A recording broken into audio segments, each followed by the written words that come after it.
ఈ విషయంలో సినీ దర్శకులు కావచ్చు, నిర్మాతలు కూడా ఏ రకంగా స్పందించబోతున్నారు అనుకోవచ్చు మనం. సో దీనిపైన ఏ రకంగా స్పందించే అవకాశాలు ఉంటాయి?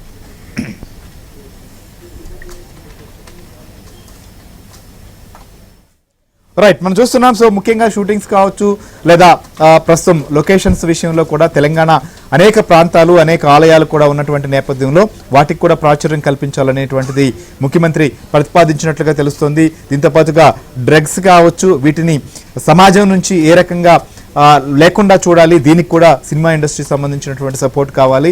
ఇంకొకటి ఏదైతే ప్రేక్షకుడుకు, సగటు ప్రేక్షకుడుకు ఏ రకమైనటువంటి ఇబ్బంది కానీ భారం పడకుండా మనం ఈ సినిమా రంగాన్ని మరింతగా అభివృద్ధి చేసుకుంటూ అవసరమైనటువంటి ఇన్సెంటివ్లు ఇచ్చేందుకు కూడా ప్రభుత్వం సిద్ధమనేటువంటి అంశాన్ని కూడా చెప్పారు. సో సమావేశం పూర్తయింది. ముఖ్యమంత్రి కూడా ప్రస్తుతం బయటకు వెళ్తున్నటువంటి విజువల్స్ దృశ్యాలను కూడా మనం చూస్తున్నాం. ఏదైతే ప్రస్తుతం ఆయన ఏదైతే బెళగావికి కూడా వెళ్తున్నారో అక్కడ కాంగ్రెస్ పార్టీకి సంబంధించినటువంటి భేటీ జరుగుతున్నటువంటి నేపథ్యంలో దానికి కూడా హాజరు కాబోతున్నటువంటి పరిస్థితి. ఈ నేపథ్యంలోనే సో మొత్తం ట్రాఫిక్ని కూడా కంట్రోల్ చేశారు. దీంతో కాన్వాయ్ కూడా ముందుకు వెళ్తున్న పరిస్థితి. సో ముఖ్యమంత్రి రేవంత్ రెడ్డితో పాటు ఈ సమావేశం కూడా పూర్తయినటువంటి నేపథ్యం.